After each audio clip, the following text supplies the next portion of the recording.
3, 2. Copyright. See?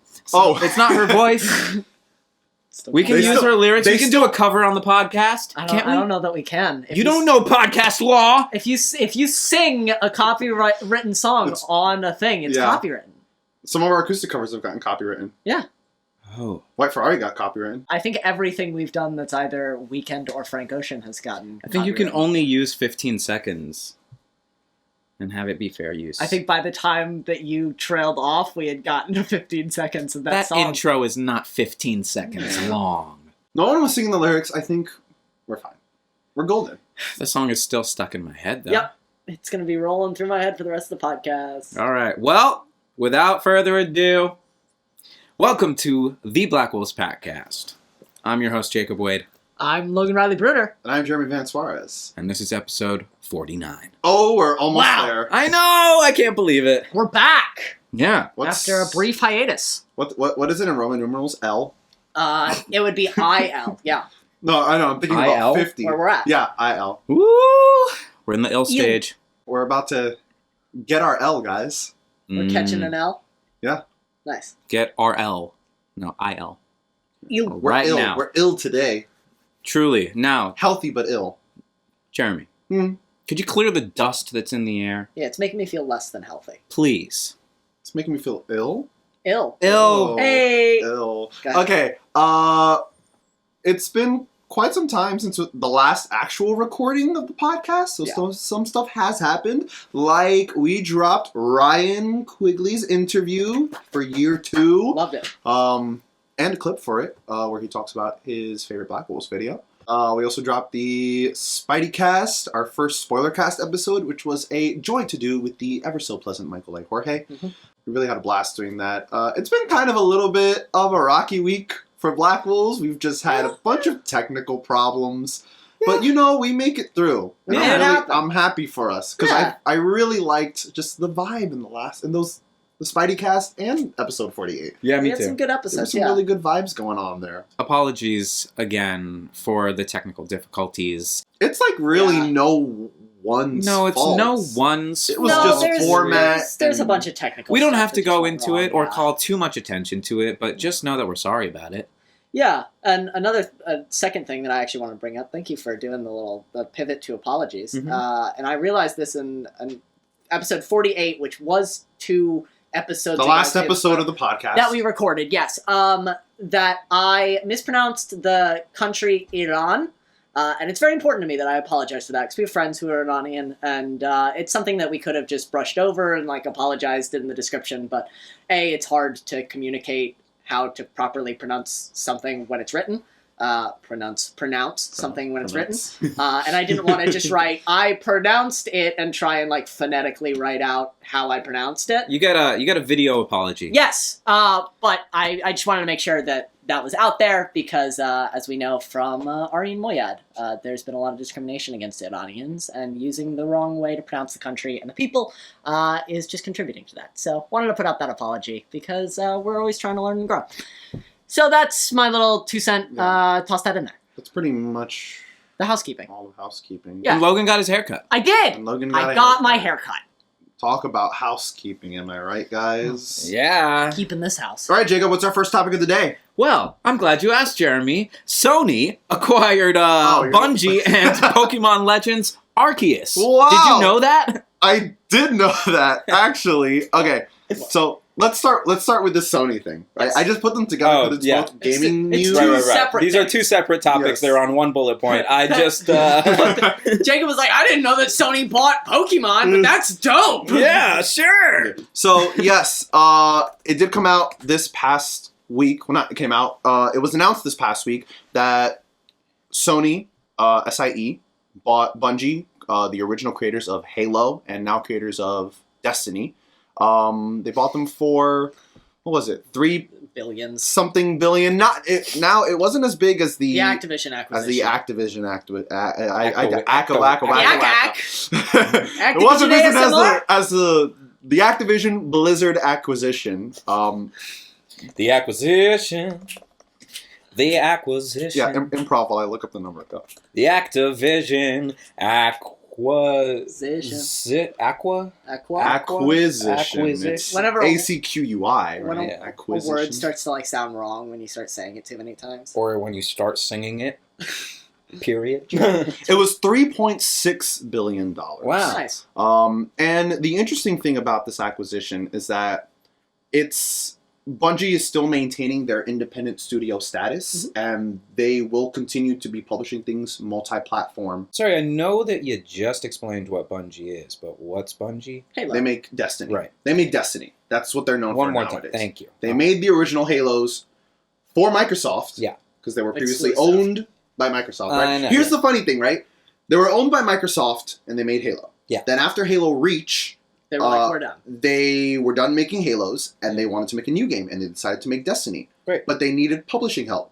So they were actually bought out by Activision Not Microsoft. No, Activision. after they left Microsoft. They parted ways with Microsoft, Yeah. and then they teamed up with Activision to Right. get their new game out. Yeah. Then after Destiny 2, they decided to split from Activision to get their independency back, Uh-huh. and now they're with Sony, And Okay. Activision's with Microsoft. and Activision's with Microsoft. Everyone's just buying each other. Right. Yeah. It's just- I think I'm following. They just Yeah. want to move our money around. Yeah. Right now in my mind, it's a bunch of crossed lines going like this. It is. It's a very interesting love shape. Really, what it means for the gaming industry is very little at this point. Bungie has already said they're going to be multi-platform. They're not planning to go exclusive for Sony, so it's really just like a publisher. They do that's have the option distributing. now to go exclusive if they choose to publish a different game, but Yeah. Destiny is most likely going to stay multi-platform because Destiny actually has a really big player base. Yeah. It's maintained it for a long time. The other interesting thing about this acquisition is that in the open letters that Sony and Bungie have both penned, they both talked about how this is about more than games. This is also about multimedia. This is about movies The and Halo maybe show TV and- shows. yeah. You know, I Sony see. is working on the Last of Us show. There's going to be a Ghost of Tsushima movie There's coming already out. a Halo TV show. There's already a Halo TV show. I saw a lot of articles after the Activision acquisition about how it's not a console war anymore. It's a content war between Sony and Microsoft. And I think this particular acquisition of Bungie and the details that go along with it kind of support that statement. I could agree with you, but I also think that it's much more a content war on Microsoft's front, and I feel it's always been. It's always been Microsoft being like, no, guys, we have all the content. Even with the Xbox One, where it was like, this isn't a gaming console, this is it's a all-in-one an entertainment all-in-one console. entertainment system. And so I think Sony buying Bungie is less for them about how do we compete with Microsoft, and more, well, let's help Bungie out. They're a good company. They're going to make good games. And if we get something out of it, that's great. But I think there's a lot more in the journalist kind of sphere about Sony's doing this so they can do more TV shows. When in reality, it's not a journalist thing. They've both said it. word. This is, My bad. It's like Bungie is aspiring for more than just games. You know? And they've always been really good at world building. If they were to make a Destiny TV show, I'd probably watch it because Destiny has some good world building. And Sony kind of already has their established. I talk about Sony like they don't have an entire film company that has created Spider-Man and Yeah. others. So it's it's really less about their gaming side moving into more content and just we bought Bungie for the games, but we can send them over to our film studio whenever we want, and we'll just make a Halo movie and a Destiny movie and a Destiny TV show. I'm sure if they hit up Nathan Fillion and were like, you want to come back as Cade and For do the Destiny his story? show, he'd probably be like, okay. Let's do it. Yeah, so Yeah, so very cool things happening in the gaming sphere. I'm more excited about this acquisition in particular in terms of the good that I think it'll do versus the other one. I'm worried about the other one. It's just so many this is one dev. It's one game they make, right? And then Microsoft is we're taking the whole building and scooting it over to our side. World of Warcraft, Overwatch, Call of Duty, all of it. Diablo. Give us all of it. A lot of things. Yeah. We'll see what happens. Really crazy stuff. Honestly. Yeah. continuing the gaming sphere, as Jacob said, Pokemon Legends Arceus, whatever. It's out, guys, and... Hey, Jeremy. How's Pokemon Legends Arceus? Yeah, that's right. I'm the only one who has Pokemon Legends in the group, although I have, let them play it, because I think everyone should experience the magic of Pokemon Legends. The newness. I don't know. How do I start talking about it? How do you start talking about it? It's different.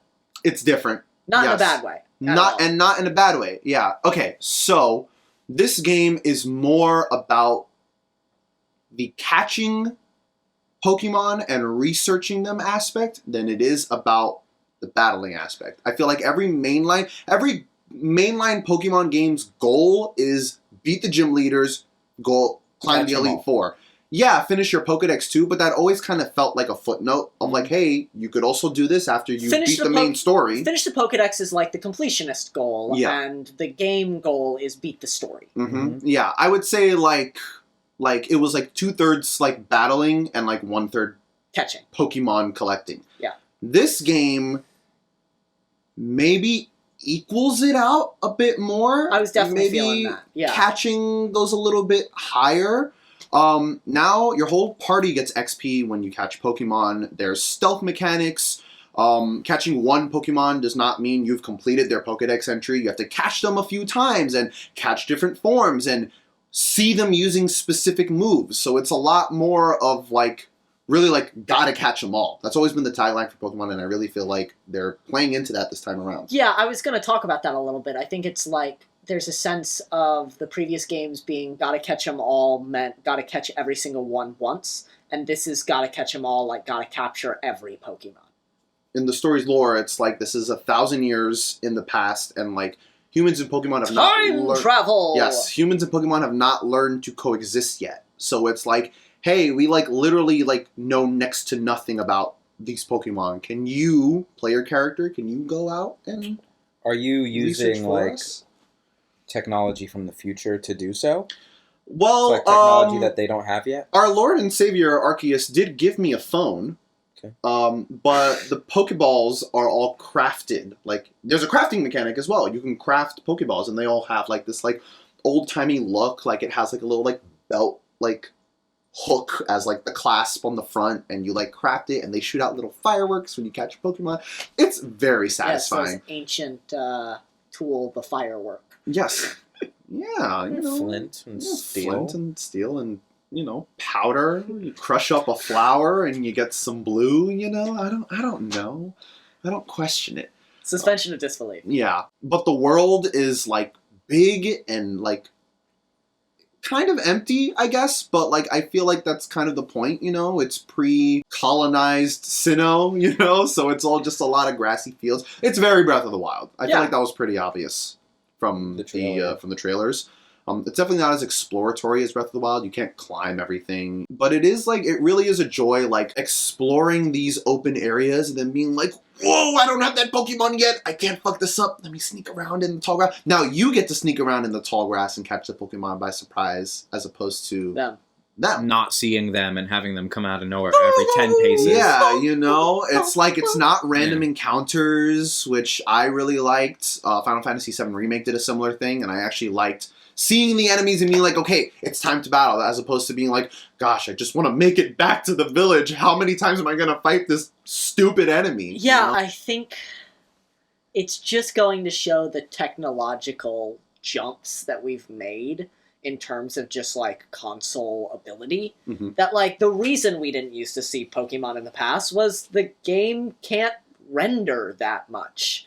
You've got grass and a random number roller, and if you hit the number, you're getting a Pokemon, and we're going to roll to figure out which one it is. It's a lot more, like, randomized chance and throwing the dice to give you a Pokemon that you're battling. But that was kind of, like, the style of the games. I wouldn't say it was a technological difference, because it's like we had, like, Pokemon Sun and Moon and The Last of Us coming out within a few years of each other. And yes, these are like two totally different games trying to achieve two totally different things, but the technology was there. I'm talking like Pokemon Red, Pokemon. Oh, yeah, like, yeah. No, when the game started and they started what they were doing, originally the reason we didn't see them was because of technology. Yeah. They would have You been couldn't- too small to like animate into the grass and also like Yeah. fit the pixels and have And them let roam you see around and anybody. program Yeah, them yeah. moving. Yeah. It's just all too much. Instead, you just put grass and it'll. And with a top-down view, it just makes it harder to look at. So now Yeah. doing 3D plus having everything in the landscape, I think is just showing off the technology that the Switch has. Totally. Yeah. And I think this game comes at a great time in like Pokemon commercial continuity. Sure. Just because the last game that came out was Brilliant Diamond and Shining Pearl, which was a remake, a very faithful remake of the DS version. And I feel like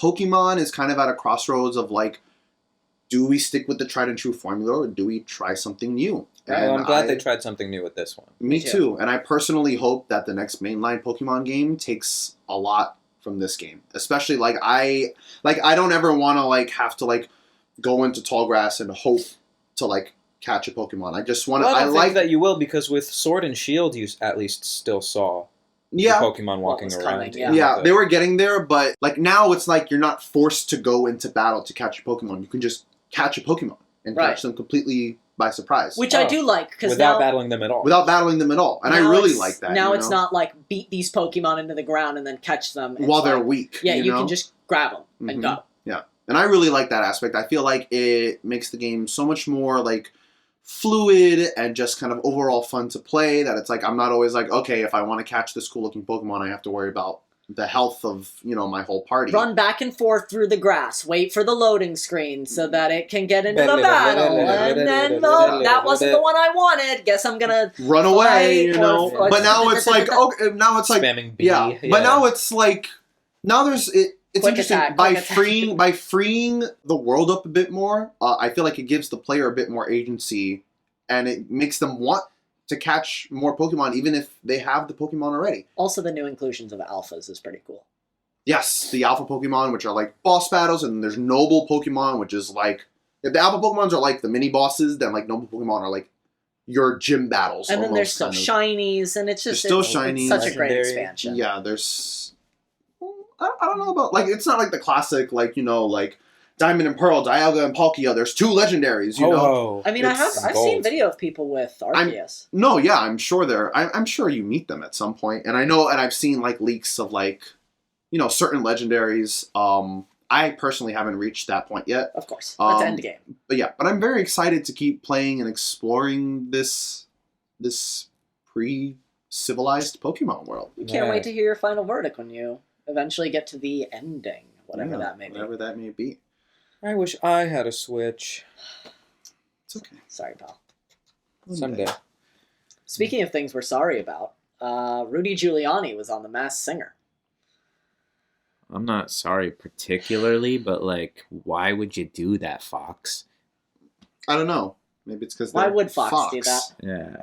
They have a soft spot for Rudy Giuliani. Logan, you sent this to us in I our did. group chat, and I feel like, you know, it was a group chat, but I could feel the collective sigh Yeah, that came from it. and it's So this was on national television? yes. Well, it hasn't aired. The episode hasn't aired yet, though. it Yeah. will be on. It national will air. television. This season. Ken Jeong and Robin Thicke both walked out. Thicke both walked out. Yeah. So here's my thing. I try not to make this podcast political because you know that's not what we're about on the entertainment sphere. But Sometimes they overlap. yeah, sometimes they overlap. I felt the same way when Sean Spicer was on Dancing with the Stars. Yeah, right. I understand that people are people, and that like whatever you want to say about like, oh, Everyone deserves. they're a second charming, chance. and he's just like Sean Spicer. He's just a funny, nice guy. They actively tried to destroy democracy. I'm not gonna turn to happy Grandpa Rudy, who is the who fun might have a loving- good voice, you know, and like. how silly that Rudy Giuliani's under the monster mat. Like, absolutely not. Wait, was this monster the melted ice cream? I think so. Haha, that's so funny because remember his like tan line was. Yeah. Yeah. Oh man. But yeah, that's just my feeling. Is Yeah, like weird. we can't, especially. It's only been a year, but does everyone It's only been a forget the second Borat movie? Does everyone forget the Oh, whole yeah. reaching into his pants with someone who was supposed to be a teenager? Well, did everyone see that movie? true, but like It was nominated at a lot of award shows. Yeah. Yeah, surprisingly. and I feel like that was the clip that everyone was talking about. Yeah. It was like, Oh, yeah. look at this trailer of Rudy Giuliani doing this thing. A, it's not appropriate to have him on the show, and B, like, way to put your judges in a terrible position. Yeah. It's Right? like, I would have done the same thing. I would have been like, no. No. This is a fun singing competition. You are not putting someone like You're not about to make this the Republican redemption arc. right. show. We're Like, not doing like let's bring on people who tried to cause an insurrection and redeem them in the because eyes they can of the public. because they can sing "Can't Touch This." Yeah, and oh look how silly old Grandpa Rudy is. Mhm. Like absolutely not. We're not doing that. No. Yeah. Masked Singer is. I used to really like that show, so I'm I watched sad like the that first season, and Yeah. then that was. I thought it was cute and fun, Yeah. and now I'm like, nope. Well, now there's like so many reality shows that like it's like the Masked Singer, the Masked Dancer. There's like there's like Beast date. is that an actual thing? Yeah, it's like they put you in monster makeup and then Oh, you yeah. go on a date with somebody. Yeah, Yeah. it's a terrible show. Yeah. Yeah. You know what? Let's move stop. on. Let's stop talking Yeah, about let's move bad on. reality television and talk about good film. I would be Cinema. happy to. Yes, cinema. I would cinema. The film that we saw this week was true cinema. Cinema. Yes. We all got the wonderful opportunity to see Belfast in Dolby, which is not really what I think of when I think of a Dolby movie. It was not a Dolby movie. I didn't need it to be Dolby, but No, I was it was nice. fully satisfied with it. Yeah. I mean, who can deny that you are not the most comfortable in a Dolby theater? Yeah. Those seats don't compare. We didn't have the best spot, But I didn't really care. but I didn't mind it. Yeah. I was comfortable. I lost a little bit of the like bottom left corner where there were like once or twice that I had to be like, but it didn't bother me. Yeah, I had, like- sitting up straight. I had like my legs up, but then the recline, like the back, like straight. Yeah, so you could see the see railing of the railing, yeah, and then I could like of the reach for my popcorn balcony. without having to be like. "Ugh, ugh." But yes, Belfast. we saw Belfast, directed by Kenneth Branagh. starring Jude Hill and Nice. Jamie Dornan Yeah. and Judi Dench, Yeah. and nominated for a SAG Award for Best Actor, Supporting actor. Supporting Actor, Well, supporting actress. the mom, Nice job. whose name is Katrina Balfe. There Yes. we go. Nominated for the SAG Award. Nominated for SAG Award, and boy, She earned that nomination. she earned that nomination. Every actor in this movie is like gives such an incredible, like sincere performance. Yeah. I really, really liked this movie. What did Thoughts? spit out some thoughts? I mean, baby. I thought it was brilliant. I thought it was an incredible film. I remember leaving and being like, I cannot outright think of a thing that I don't like about this movie. That I'm Yep. like, this didn't work. This wasn't it. There was no moment of like, But why didn't? why Yeah. they should have, I would have, oh, that Yeah. shot, like Right. everything. It was a. There was no. I wish It they was had- a masterpiece. Yeah. It was. yeah, it really was. I don't like to use the word perfect, but It was it close. Was close. Pretty It close. was pretty close to what I would call perfect. Yeah. Yeah, it's. I feel like I really like the cinematography of it. It just felt The black and white. so like smart and like thought through and like precise, but not in like a sterile way, you know? Right. Like it was like I could see like I remember when the credits roll, we were like, oh, choreographer, and then I took a second to think about it. I was like, I completely understand because there's so many like moving. There's a whole dance scene. There's a whole dance scene. That's why there was a choreographer. But I mean, the choreographer could have been used for a lot of those really long, like. long shots of like people like running back and forth, you know, and stuff like that. I think that was Kenneth Branagh's direction for blocking. Personally. I would say yes with the leads, but with a lot of the like the riot scene, I think a lot of that is choreographed either by a choreographer or by like second ADs and first ADs and like multiple people doing multiple jobs. I don't know if necessarily the choreographer stepped into those roles. We're just assuming at this point. Yeah. But it does feel like a choreographed movie. Yeah, it's like kind of like picture perfect with like a lot of like the blocking and like just the shots and the way what they're focusing on. It was just really nice, and the music was really nice too. I really dug it. Van Morrison, Belfast native, contributed a bunch of songs to the movie. Yeah, shot in Belfast. On location in Belfast. I thought all the acting performances were really good. I mean, especially shout out the kid. Yes, Jude Hill. Really good. My goodness. Like, what a performance. Yeah. Not gonna get any nods this nomination season because there's too many good leading men performances. Totally. But would have definitely deserved one. He really did great, really nuanced work. Yeah. I was really impressed. Yeah. Good stuff. We're not gonna like delve into spoilers. No. You know, it's not. It's a movie worth seeing. It's a movie worth autobiographical about Kenneth Branagh's life. It's powerful. I'm the crier of the group. I cried like 3 times. He did. It was really. I saw the wipe a couple times. Yeah. Buttery fingers. And then one other actor that I want to shout out. Do you have something you want to say, Jake? You seem like you have just a comment that you want to make. You're shaking your head like you got something on your mind. Do you? Care to share with the class? Nope.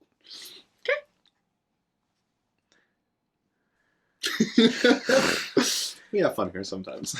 Sometimes. Kieran? Is that how that's pronounced? Yeah, Kieran Hines. Kieran Hines, who plays the grandfather. Yes. Who I believe is actually related to Liam Neeson. Oh, wow, really? Somehow? Or are they just doing a movie together? I don't know. He's been in what other movies? They're just doing a movie They're not together. related. Kieran been in. It was just because there were 2 images. Like He was Aberforth in Harry Potter and the Deathly Hallows Part 2. Dumbledore's brother. That's Okay. the most like I think American thing, unless there's probably a bunch of other things. No, he does a lot of Irish work, but he's a phenomenal actor, and he did just really great work in this movie. Yeah. So Yes. I'm gonna shout him out. He was the one that I was like, oh, we forgot to mention him. But also Jamie Dornan, like, this was one of the first roles I've seen him in that I was really, like, really happy with, like, his performance all the way through the movie. Yeah. Sorry, Jamie. That's such a backhanded compliment. But, like... That's one of the first times I liked him. Yeah, I know. Man. Yeah, I knew I would come across that way. But, like... I mean, I really liked his performance. 50 Shades of Grey isn't for everyone. It's not my thing. It wasn't my thing either. This was a great... Yeah, So, I agree. There we go. Ratings, everyone? 10 out of 10. Wow! 9 out of 10. 9 out of 10. There was like one part where I felt like it lagged a little bit. But see, that's the thing for me. I don't think 10 out of 10 necessarily means Perfect. I cannot find a single fault with this. Okay, 9.5 out of 10. I'll give it that. No, How about that? well, for me, 10.10 out of... I mean... 10.10? 10.10. Wow. 10.0! It goes over the limit for Jacob. 10.10. 10 out of 10 means flawless for me, and therefore 9 out of 10. There's a flaw, I don't know what it was, but there's just something that makes me say it's not my favorite movie. And I'm going to save 10 out of 10 for my favorite movie. I like to have my 10 out of 10s be something that I would call a masterpiece, and I would call this a masterpiece. Sure thing. I would call this a masterpiece. Yeah. It's very good. Good stuff. Do we want to talk about the other movie we saw this week? Yes. Logan and I saw House of Gucci. We Jacob did. did not Unfortunately. see House of Gucci with us, sadly. Mm-mm. Logan and I appear to have differing opinions about the movie. It's actually interesting that we're sitting on opposite ends of the couch because we did not agree on our feelings about this movie. Well, there's one thing we both agree on. It's a good movie. Yes. We'll start there. It is a good movie, and I think it's worth a watch. I could see why it got the noms. I can see, I'm a fan of Ridley Scott. I like the cinematography. I know you thought some of the music choices were a bit too on the nose. Yes. But I also kind of felt like that was like the point sometimes, I mean, I think we can both agree, because I know we did last night when we saw it that Lady Gaga does an incredible performance. She does. All right, Logan, just speak. Just speak. No, I was letting you go first. No, but I just want to hear your problems with it because you've clearly had time to think about it. I have. I think it's long. Yes, I agree with you. I think tonally it's not quite sure what it wants to be. Yes. Whether it wants to be a dramatic retelling of history or a campy, over-the-top look at wealth. I think by the end it doesn't really have much to say. Mm-hmm. And I think much like the subjects of the film, it's gratuitous in almost every way. Logan didn't like the sex scenes. I thought they were... TLDR. Especially after watching, and this might have been a problem because I also watched Sex Appeal this week, which handles its sex scenes in a very nuanced way. To watch a movie to watch a movie where the sex scenes are so much at certain points. Is it just because you were sitting next to your mom? Partially, but also no. I will say, had I seen that movie in theaters with you and Jacob, I still in the Dolby screen during Gaga getting a couple of those moments, I would railed by Adam Driver. Really, capital R. that was the scene, and it did go on for quite a while. It is a big gratuitous way too long. You know what vibes I get from House of Gucci? This almost feels like a Ryan Murphy type of thing. Yes, I was gonna say. It sounds like you're describing a Ryan Murphy movie that wasn't directed by Ryan Murphy. Yeah, I think this is it's American Crime Story or Assassination of Gianni Versace. Yeah, it's probably the closest 100%. Comparison. I didn't see Assassination, but this movie kind of made me want to see it because I think really, as gratuitous and as campy as this movie could be, it has a much more dignified air than any Ryan Murphy thing, I think, about it. Uh-oh. What's the last Ryan Murphy thing that you saw? And don't say American Horror Story. Why not? Because at this point, Murphy. I know, but like... How about, instead of don't say American Horror Story, because that's probably the last Ryan Murphy It was the last Have you seen any other Ryan Murphy stuff other than American Horror Story? Yes. And Glee? No. I think that's why you have the opinion that you have. Yeah. That it's a bit more dignified than... Yes, because you haven't seen the other Ryan Because Murphy I think both Politician and American Crime Story have as much, if not more, dignity than this film. I got 2/3 of the way through and realized that the movie had completely lost me. That I was like, oh no, I don't care. Yeah. It was just long. I could turn this off right now and be fine. It was long and, like, bloated. And like, I see what you're saying where you're like, I don't know what the movie wants it to be. Because there was a point where I was just like, all right, well... Because I agree. Like, 2/3 of the movie, I was just like, all right, like, how is this going to end? And it was like a whole nother hour. Like, this was a long movie. It's very long. And they're like, sometimes there are long movies and you watch them and you're like, wow, that was 2 hours and 50 whatever minutes. And if the point you're trying to make is money corrupts everyone, or like, I don't know, like the lengths people will go to hold on to the power they've accumulated, then I think there are better and more streamlined ways to say that don't involve, like, I don't know. I feel like most, if not every woman in this movie is overly sexualized, and like the mud bath with Salma Hayek and Lady Gaga, and the cut sex scene with Salma Hayek and Lady Gaga. What? Yeah, they shot a whole sex scene that they cut. Just because. It's just, it feels gratuitous and not masochistic, misogynistic, and it wasn't my thing, and it feels almost like an echo of how a lot of people said that Last Duel was a very misogynistic view of a situation that could have been a feminist story. This is what we've heard. We haven't seen Last Duel. my opinion that I have at the end of the day is Ridley Scott, your movies aren't flopping because of TikTok. Your movies are flopping because they don't work. Who said that Ridley Scott's movies were flopping because of TikTok? Ridley Scott. Yeah, he did. He said the reason Last Duel didn't do well is because millennials don't want to watch a 2-hour movie, that they're so obsessed with TikTok that they have no attention span. I think he also blamed Marvel movies as well. Please. Please. The man has fallen quite far since Gladiator and Prometheus. I mean, people would say he fell off with Prometheus. Yeah, true. But I thought Prometheus was at least decent. Yeah. I understand the noms. I think Gaga does do a great performance. I think Gaga gives a great performance. I understand why Leto got the nomination, but I disagree with it. I didn't think Leto was as bad as everyone said he was. I thought he was... It was enjoyable to watch. We are a Gucci! Like, no. It was enjoyable to watch. Not for I'll me. say it. Not for me. It was. It was Commedia dell'arte on screen, which is what I think they were going for. But it's just not my thing. This all sounds like a cringe fest for like 3 hours. But I don't think there was a point where I was cringing in the movie. I think that's the other thing. I think it sounds like a cringy movie, and I didn't cringe. I was like, you're just not these smiling. people are just awful.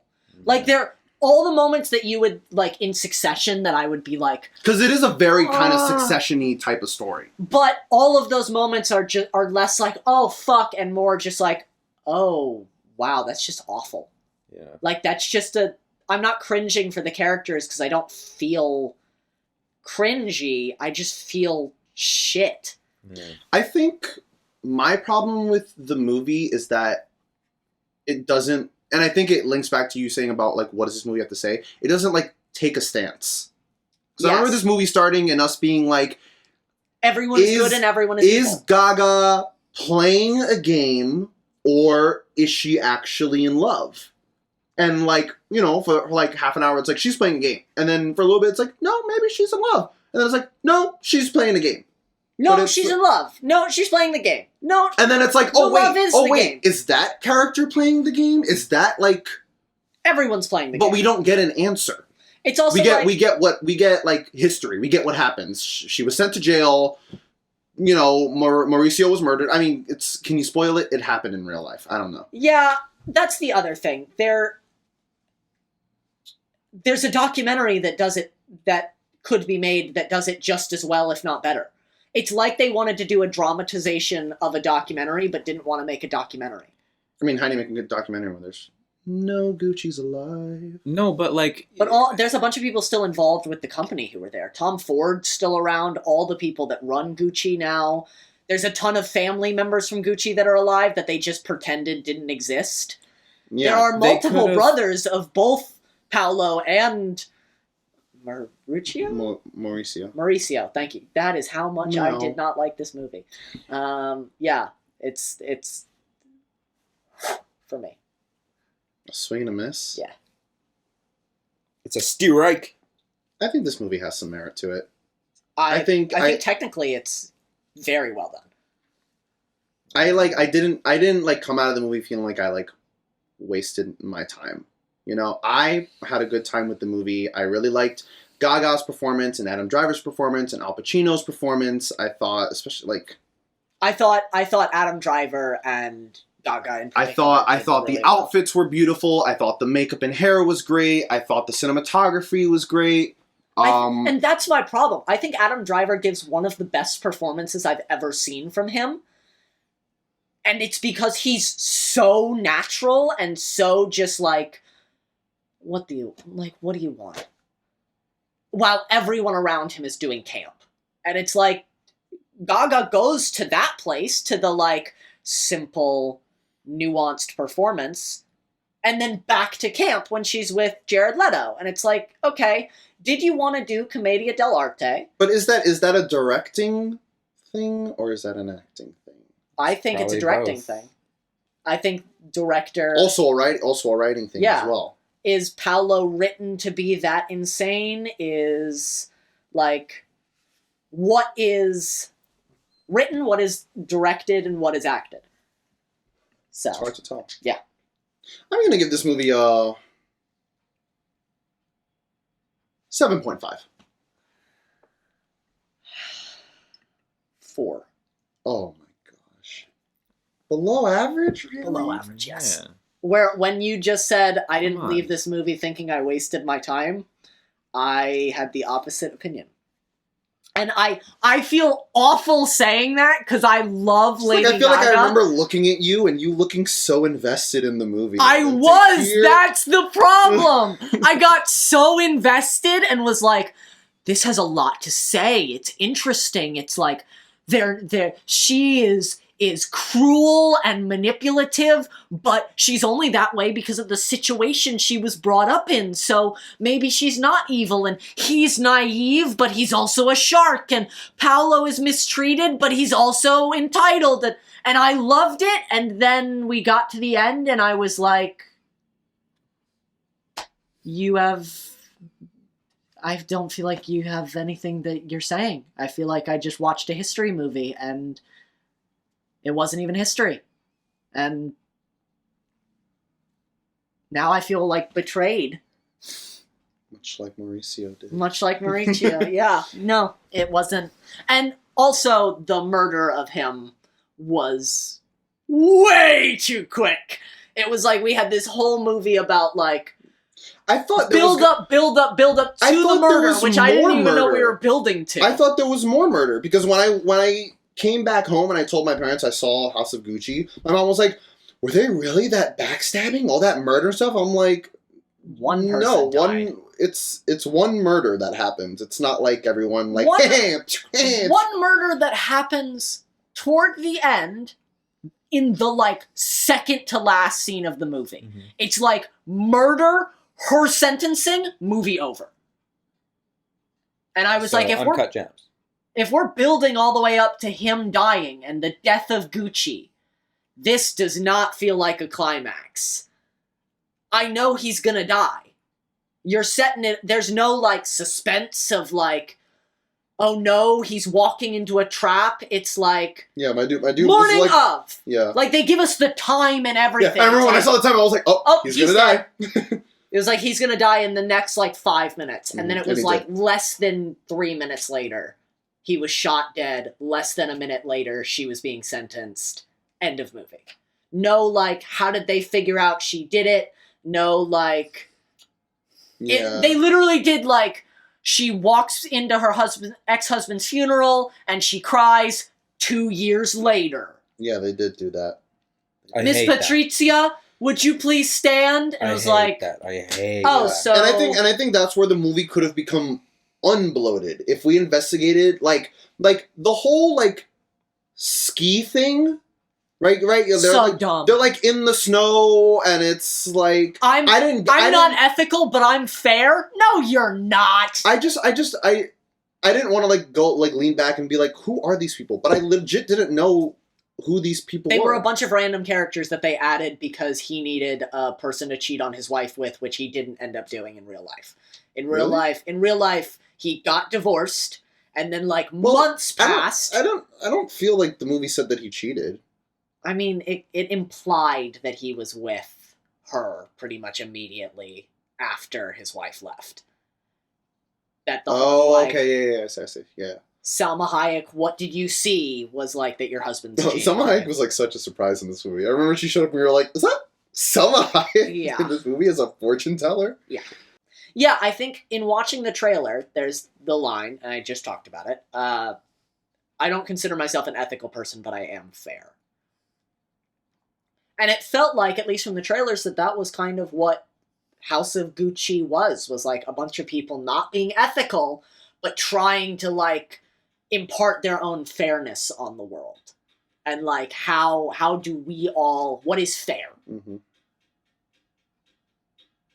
But in context of the movie, I heard that line and went, no, you're not. You're not. This has nothing to do with fairness. You've never been fair. You didn't even start fair. You started manipulative and cutthroat. You used sex to get money and power. Mm-hmm. And then continued trying to vie for that power. by like turning father against son, and like you have never been fair. So to have that character be like, I'm not ethical, but I am fair, is like, are we supposed to not like our protagonist? That was the other thing. Yeah, I didn't just thought like about anybody. that. I was like, when was there a moment when our protagonist was like vulnerable? Humanized? I don't know what the word I'm looking for is. But I felt like... At the very beginning, we have that moment of, like, she comes from a bad situation, but it's not like she's not taken care of later. Like, she does all this murder stuff because she feels betrayed, not because her husband is like, I'm cutting you off from money. He's like, I'm going to take care of you and my daughter because I care about you, but I don't want to be married to you anymore. Sorry. Mm-hmm. Had they dramatized it and been like, and you're not getting any of the Gucci money and you can go back to poverty, then I'd be like, oh, that's why she murdered her husband. Yeah. But it was a very, like, I'm going to take care of you. It was more like scorned lover than, like, fairness. Woman trying to protect her family. Mm-hmm. Which is kind of how she made herself... Presented herself, but it was not the truth. Yeah, no. So that's my thoughts on House of Gucci. In terms of the SAG Awards, because they're both nominated for Best Cast, I'm definitely in Belfast's camp. Oh, yeah, for sure. Sure.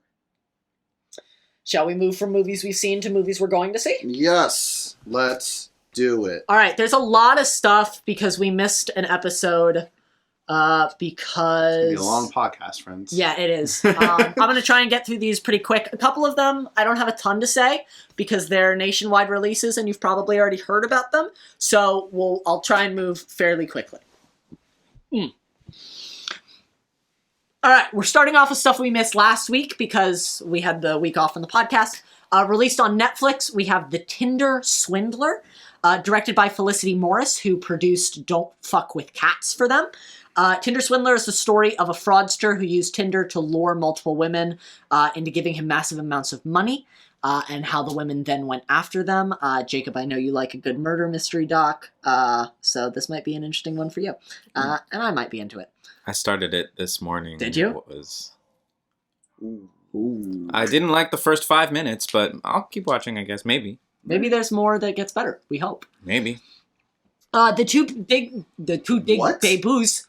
Yeah. Debussy. Say boo. Say boo. Okay. There we go.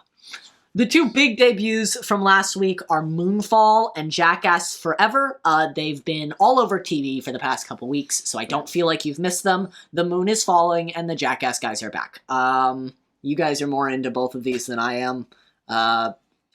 Any thoughts? I like sci-fi and space, so that's why I have an interest in Moonfall. I don't like any of the marketing, and I hope that the movie is different from the marketing. Okay. And that's what I have to say about Moonfall. I like the marketing for Jackass Forever. However, I think they missed their chance to do Jackass Ever. Yeah, because they spelled it like forever. No, well, yeah, because it's Jackass for like Hartver, right? There's like a heart in it. Maybe. For Hartver, yeah. For Hartver? For Hartford. But like, for Harvard. For Harvard. Jackass for hire. Yeah, I loved watching Jackass, just the TV show, and then I liked watching the movies. I went to the movies for Jackass 3D.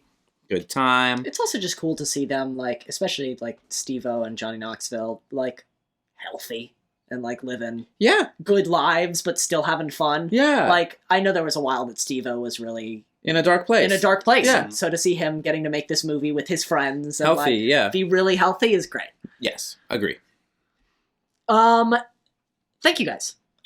Next on our slate for the families in the audience, Jeremy and I watched this and thought it looked cute.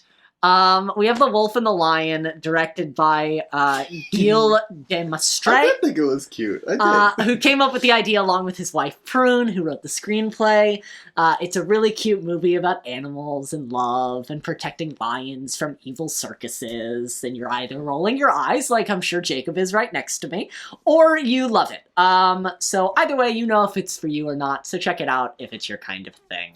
I will say, while I don't really like the idea of circuses, you know, there's like a line in the trailer where it's like, I'm gonna get My lion back. I'm gonna get my, and she's like, I'll do whatever I can to keep these, and I'm like, well, if we're looking at the law, you should probably give the lion back. Screw the law. The circus is evil. The circus is the evil. cub must be protected. Yes, I agree. Yeah. I'm just saying. I see I'm now just what saying. you guys are talking about me getting loud on the podcast. It's all right. You were a little earlier, but it's all right. It's all right. All right. What's next, my friend? Okay, next up. We've got a romance drama that tonally feels like the After series that was on Netflix, but looks like some Romeo and Juliet vibes. Jeremy, I was going to ask you before the podcast how to pronounce this name because it's Spanish. I don't know how to pronounce the C's with the little like tails. Marçal Forés. Thank you.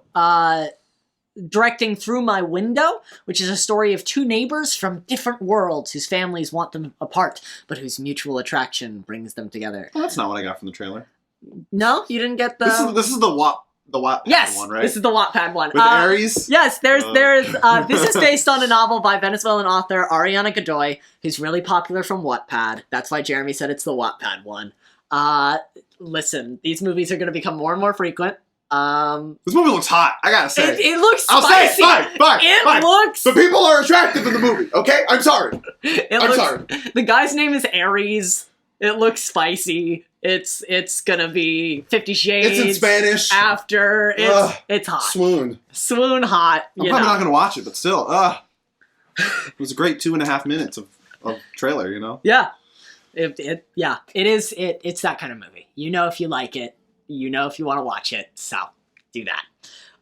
This next film we actually talked about in Packcast 36, so I'm not going to go too much into it. Ago. Yeah, I thought that this was already out, but it was actually just doing a festival run. The Worst Person in the World. Getting so much praise. I've heard nothing but good things about film this. Award places. Yeah. It's crazy. 100% check it out. We're not going to rehash it because there's a lot of stuff to go.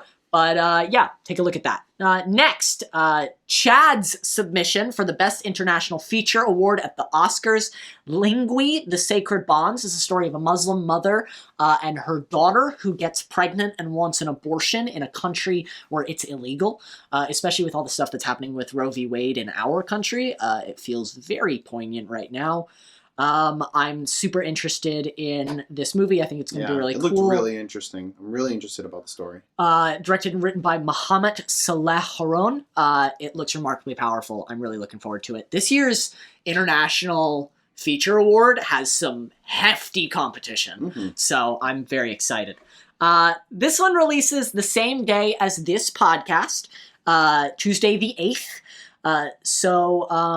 Yeah, this is actually the one that I'm most excited about this week. Really? Yeah, Huh. because it reminded me of the reason that even before Jeremy became like a part of Blackwolves, why Jacob and I really wanted Blackwolves to start, and something that you also brought when you came in, which is the idea of like making films you love with people you love. The Fabulous Filipino Brothers is starring real-life brothers, the Boscos, who've all been acting for years. It's directed by Dante Bosco, who plays one of the brothers, and is best known for his portrayal as the Prince of the Fire Nation, Zuko. And they wrote it alongside their youngest sister, Ariana, who's also in the movie. Fabulous family affair. It looks delightful. It looks charming. It's the kind of stuff that I would love to make. Just movies with people that I really love that we're just getting together and being like, let's make a movie. We've got the actors, we've got the folks, let's do it. Yeah. Now, to move into films coming out this week, first up from the incredible director Steven Soderbergh comes Kimmy, starring Zoe Kravitz, psychological thriller about a voice sample analyst who hears evidence of a crime while working. Spicy. Written by David Koepp, who's written some really great movies over the year like Premium Rush, Jurassic Park, and Mission Impossible. Film looks really exciting. My only hesitation with it is that it's another movie where we're using agoraphobia as a main plot point, and I am always intrigued by what the process of working that out is like. I will be interested in hearing what the agoraphobic community actually thinks about this portrayal, but I think the trailer for the movie looks good. Whether or not the portrayal is accurate or ends up working, that's a completely different story. But I do think it looks cool. I think it looks exciting. Big release that I've been waiting for this week, Death on the Nile, from Kenneth Branagh. And enough champagne to fill the Nile! We love Kenneth Branagh. We talked about him a lot this week. This is the sequel to Murder on the Orient Express. Branagh returns as the director and star, Hercule Poirot, to solve yet another murder. He's reuniting with writer Michael Green, based on the novel by Agatha Christie. It's going to be an exciting murder mystery with an extraordinary cast, including Tom Bateman, Annette Bening, Kenneth Branagh, Russell Brand, Ali Fazal, Dawn French, Jacob You're Blocking, all of the names, Gal Gadot, Armie Hammer, Rose Leslie, Emma Mackey, Sophia Okonedo, Jennifer Saunders, and Letitia Rice. My ass. Right. Letitia Wright. Thank you. I was flying. Yeah, you were flying through it. I could tell. My ass is going to be in a seat ASAP for this movie. I'm very excited. The other really huge release this week is Marry Me. It's the J-Lo and Owen Wilson film based on a graphic novel. Yeah? You excited about this one, Jeremy? I just want to know how it ends up. Yeah. I think this is the weirdest pairing I've seen in years. Like, Owen Wilson and Jennifer but that's the point, right? That's the whole point. Like, guy happens to be holding a Marry Me sign at a famous person concert, and the famous person's like, sure, I'll marry you. Let's do it. Random person, I don't even know your name. Yeah. So, I think it's an interesting premise. I'm interested to see how it ends up. I don't know if I want to, like, go out to the theater to watch it. Turn it on demand. I don't know if I want to, like, watch it. But I'm just interested to know how it ends up. Looks interesting. Go check it out if you like that type of thing. Yeah, I mean, we'll see how it turns out. I'm interested to see what the reviews say. It doesn't look like my kind of thing, but definitely if you're into it, check it out. So, you know how I keep saying that Apple TV is coming with the hits? Well, Apple TV is coming with the hits. Skies Everywhere comes out on Friday the 14th, which is Valentine's Day, or Singles Appreciation Day, if you're me. And it tells the story of a teenage musician trying to deal with her grief after the passing of her sister. Valentine's Day is not on a Friday, my friend. It's on a Monday. Is it? It said the movie was coming out on Valentine's Day. Curses. It's a Monday. Curses. Valentine's Day is on Monday. You just assumed it was a Friday. I did. Thank you. It tells the story of a teenage musician who's trying to deal with her grief after the passing of her sister. Directed by Josephine Decker, who directed Shirley, which I thought was a really interesting psychological thriller. Written by Jandy Nelson, based on her own novel. Apple TV's really making good movies, and I'm here for it. And Jason Sudeikis and Cherry Jones are both in it, so I adore them both. Yeah, it looked interesting. Yeah, I think it looks... At first I was like, oh, this is just another grief movie. Another grief and then it movie. got a little absurd. It got a little, a absurd, a little, like, dreamlike. And Yeah. I was like, oh, okay, I'm liking the production value. Yeah, for sure. Jacob, you wanted to talk about this next one. Not really. You wanted me to talk about this one, but Not I really. will talk about this one. You brought it up. No, and you said brought that- it up. You brought it up. I said, does anyone want to talk about this? That was And you bringing said, it up. Sure. And so I'm letting you talk about All it. right. Okay. Let's talk about it. Sure. Yeah. I Want You Back is a romantic comedy starring Charlie Day, one of my favorite funny actors, Yep. and Jenny Slate from Cute. SNL? Did Jenny Slate start on SNL? I don't think so. It was one of those other...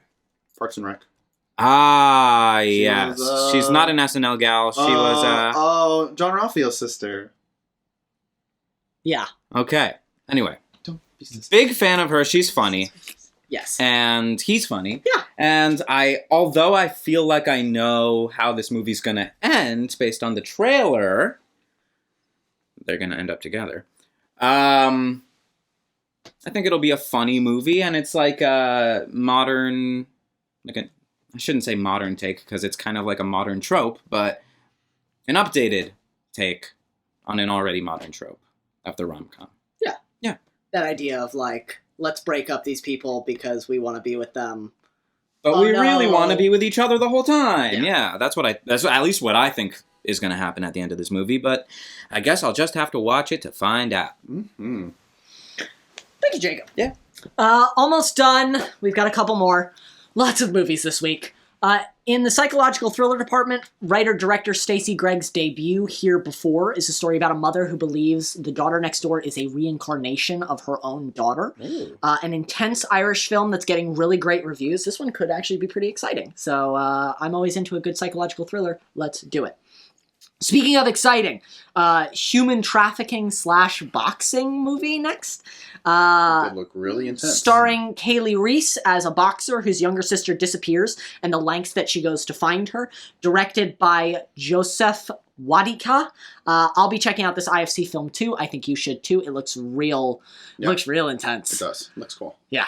And the acting looks really good. Mm-hmm. We started with documentaries. We're going to finish with documentaries. Ronnie's, which is directed by Oliver Murphy, is the story of saxophonist Ronnie Scott and his famous London Jazz Club, which is a story I've never heard of. Yeah. I love getting these little documentaries that I've never heard about. Yeah. It looks like it's got some gorgeous vintage footage. Gosh, the amount of vintage footage in this movie is incredible. Ella Fitzgerald in there, looking really Nina great. Simone, Dizzy Gillespie. There's some real big names like That played are this in club. movie, yeah. Yeah.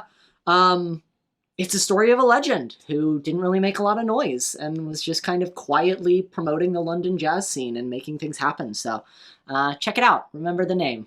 Remember the people that brought art and really pushed for art to be moved into new spaces. Yeah. So those are the movies that are coming out this week or have already come out.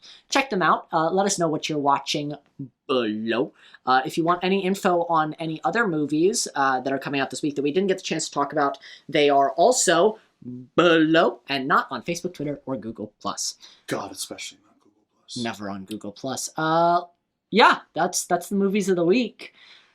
Shall we talk about some other things that we saw that maybe we didn't get the chance to do a full discussion on? Some content that we're consuming. Some content that we're consuming? Okay, well, I mentioned Pokemon Legends Arceus already. Yes. I'm playing that. I'm still playing Apex Legends, whatever. Belfast I saw, and House of Gucci I saw.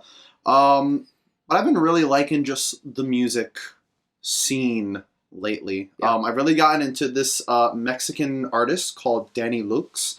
And he just makes very sad and sweet love songs, and it's just him and his guitar. I feel like if I could play guitar, I'd probably do some sort of cover of one of his beautiful songs. I've been listening to his last 2 albums. He just dropped an album called Perdido en Ti, and his album before that is Las Dos Caras del Amor. Very good stuff, very poetic songs. It's as soon as they come on, I'm just Were you playing them before the podcast? Yes. Is that what our soundtrack was? That was Lovely. our getting ready for the podcast soundtrack. Right? Very, very chill music, I've also been loving this new Rosalía single. God, that album cover is sexy. Jacob, have you seen it? It's spicy. We're gonna do a live react to this album cover. Ready? You ready for this? Spicy.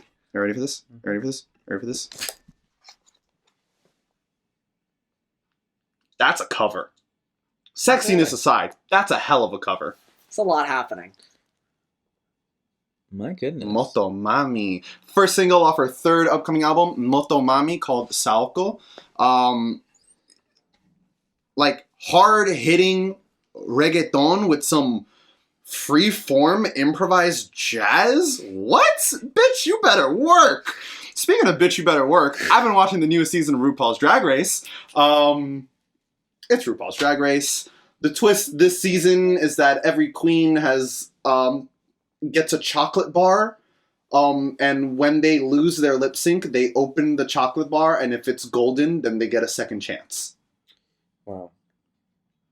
It's Candyland. It's Charlie and the Chocolate Factory this season. Okay. Did Ru randomly distribute the bars? The bars are on the table, and just grab one. The queens came up one by one, or I don't know if it was one by one or if they came all together. But the queens picked their own bar, essentially. Okay.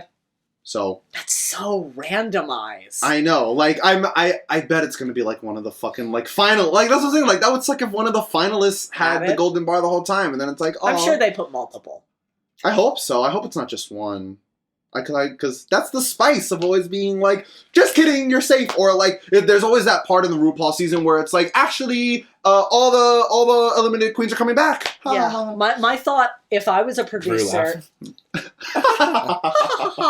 if I'm a producer, I'm putting 4 golden tickets in, and once the first one gets drawn, I go, oh, the golden ticket's gone. Because if you put 4 in, then even if all 3 finalists get it, you still have at least one golden ticket draw. I did jump to RuPaul just because it was a great transition, but still on music. Kyle's new album came out. It did. We've all loved Kyle since high school.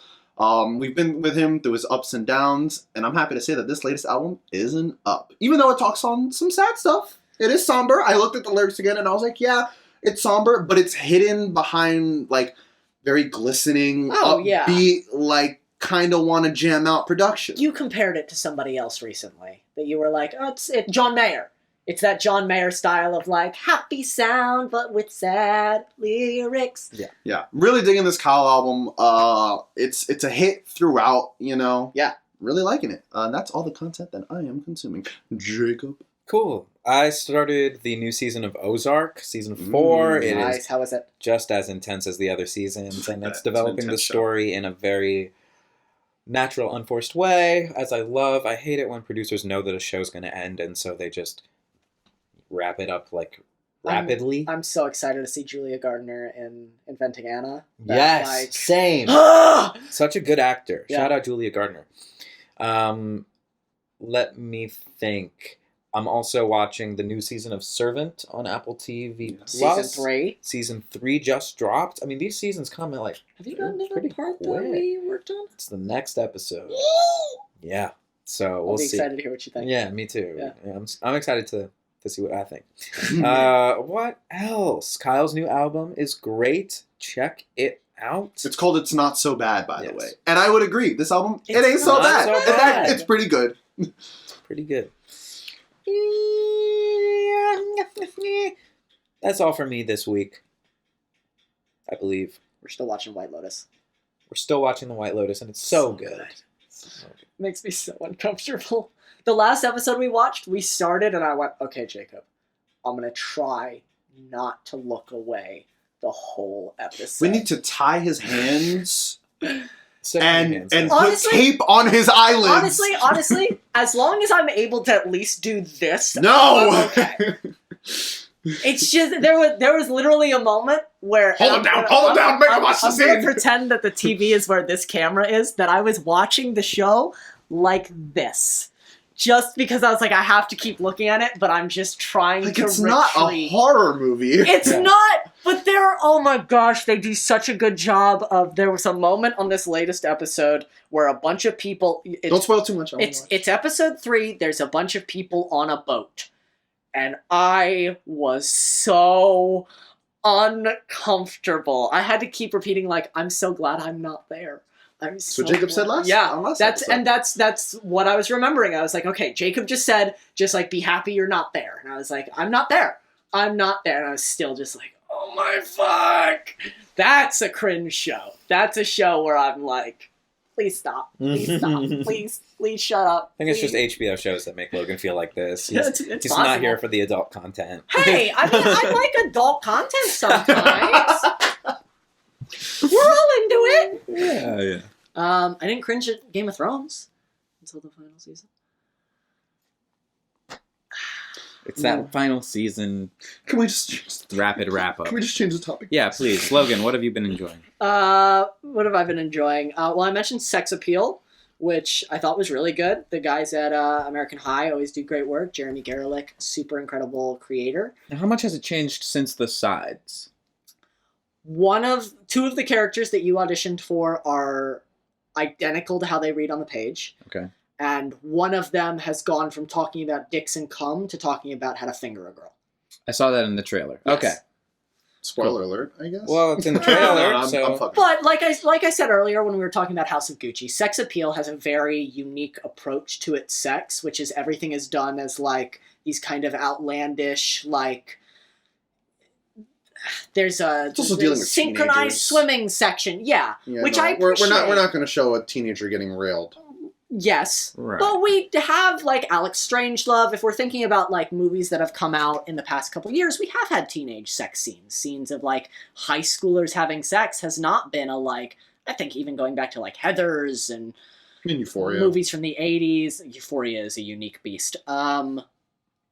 We started Euphoria. Oh yeah, we the also last 2 started. weeks. We all. Well, me and Logan, because Jacob, you. Has I already saw seen season 1. I haven't started season 2. I'm waiting for you guys to catch up, and then we can we're watch gonna it at the same haul time. ass through it, yeah.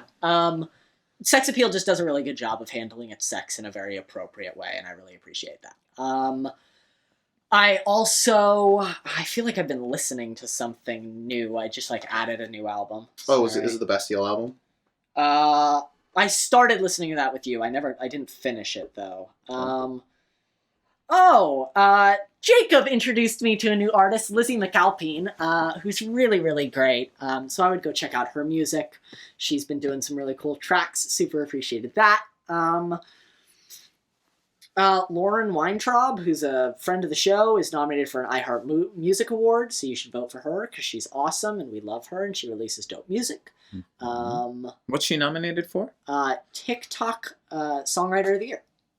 Hell yeah, Because that's multiple of her something. songs went viral on TikTok. Yeah, That just, I don't know, hearing TikTok in an award blank title. of the year just reminded me of Superbia. Yeah. The International Face Awards. I want to do Superbia so badly, but there's no ending. No, it's not finished. I know. It's not finished. And for anyone to touch it would just be stepping on I Jonathan know. Larson's original vision. Because there's no ending. There's no- Heartbreaking. Yeah, not many new games. Pretty much playing everything the same. There were some PlayStation Plus games that came out. Haven't played any of them, though. Yeah, but we haven't touched them. And then everything I saw with these guys. So yeah, it's been a cool week. And that is the Packcast episode 49. Thank you so much for watching. Make sure you smash that like button like this, and you put a comment like this. Good, I didn't stop the recording by accident. Follow us on all these pages. Thanks, Anchor, for the sponsorship. Is there anything else to close us out? To close us out, No. I'm Jeremy Van Suarez. I'm Jacob Wade. I'm Logan Riley Bruner. And That's all. Father, Son, and House of Gucci.